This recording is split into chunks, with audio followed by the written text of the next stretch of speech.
What's up, Facebook? Let me interrupt y'all day for 1 minute. All right, check this out. Let's talk about your name. I'm so grateful that my name is good in the hood. You know what I'm saying? My name is good, A1 in the streets. Your name is your brand. We always talk about big brands like Pepsi, Pellet Pill and all that. It's quality shit. You know what I'm saying? So your name is your brand. You got to make sure your name is good in the hood. Like, I just struck a deal out west. Got a party about to jump out. But here's another thing. Hey, my man's out here barbecuing at Edison Park on the low end. Y'all know where it's at. But anyway, I'm over here on 35th and, what's this, Giles? Yeah, at the nursing home. My brand. Now, I don't work at this nursing home. Let me just say that. Years ago, one of my homegirls, Q Tessa, used to work at this nursing home. And I just stumbled past it because it was in my neighborhood because I grew up on the low end. I didn't even know it existed until she had a job. But let's make a long story short. I'm about to sell 45 dinners in here, barbecue dinners. You know what I mean? For $9, right? It ain't a lot of money. My guy doing the cooking, now he's selling dinners for $5. I tax another $4 because it's my name. Helped him with some meat, and I'm going to get my money back for the meat. And now, boom, I got an order for 45 dinners. Holla at your boy. And not just that, is we got to figure out what people doing. You got a good brand, put it out there, make some money, invest in somebody that's doing something. Like, one of my heroes in Chicago, the nigga already know, we ain't friends and we ain't acquaintances, but I know him and I respect his game. Good brand. This dude named Pete Frazier. This dude can go have a stepper set anywhere in Chicago, Detroit, fucking Ohio. I done see this nigga all over. But when you see his name, everybody coming out. So he making, and I was like, damn, it's just his name.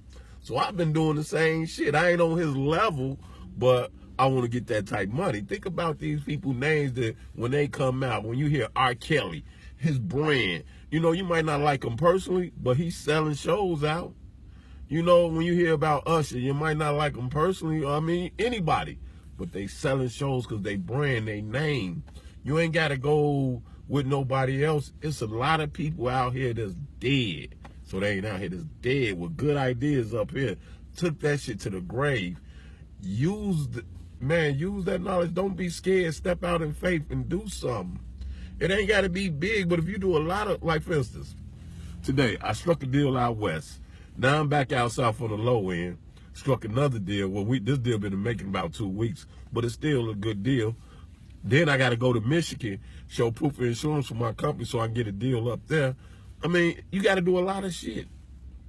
The more streams of income you get coming in, the better life going to be. Think of this. You might not get $100,000 right then and there on the first deal, but if you got 5 deals that do 20 grand or 10 deals that do 10,000, you're a $100,000 man. That's the way I see it. You know what I mean? Like, people, I was out west, dude was laughing at me. He said, man, I've been seeing your truck. You be out here Ubering too? Nigga, I came out here, struck a deal. Uber made $150 Ubering this morning, and now I'm going to make another deal, and I'm going to go out to Michigan. I'm getting my money from all over places. Because one thing you ain't going to say is I'm broke. Now, I might not got no cash when you ask me, but trust me, I ain't broke. And it's building my brand. Wherever I'm at, I treat people right. They treat me right. You know what I mean? And that's what it's about. We gotta start networking, figuring out what people do. You know what I'm saying? And eating off of it.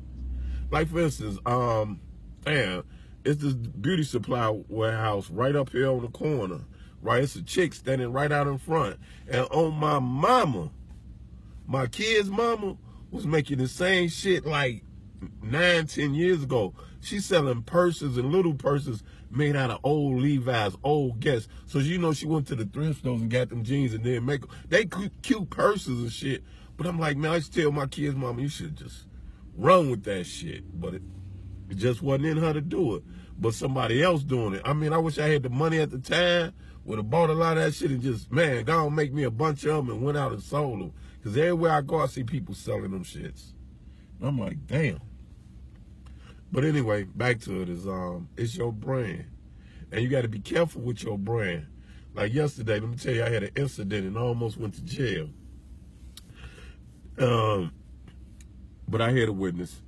I had it, and this is where you got to realize when you bigger than what you think you is in the street. Cause I know niggas like me and niggas don't like me, but they gonna respect my hustle because they see how I hustle. So I'm in the streets over east, and a chick tried to get me set up, and I just made the comment: somebody need to run in her house and show her how that shit feel when motherfuckers run in their house. Man, them niggas tore her motherfucking crib up. I mean, they kicked in her door, fucked her whole crib up. And I was happy about it. Let me just say that. I was happy about it until I got home. Then I started feeling remorse. You know, I was like, damn, that shit should nobody feel that feeling coming home. But the only thing that saved me is because the maintenance guys that clean up around there, we was out on the street and I never went in the house. I stood outside with him. But here to go to say is, I didn't send them niggas in there. I just said she need to know how I'd feel.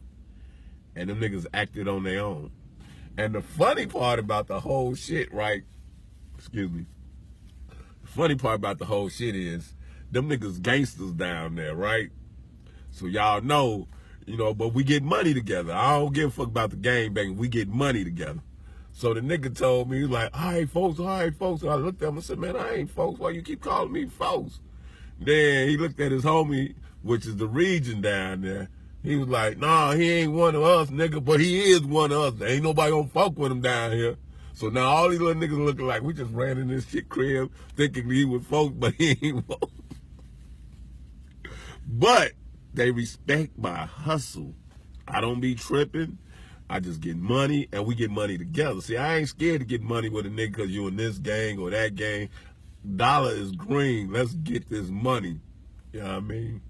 But anyway, so the police rolled up on me, handcuffed me, you know, did their thing, took me back to the scene, and the maintenance man was my witness because he was out there asking me, is it him? He was like, no, he stood out here with me, and we talked while they did everything.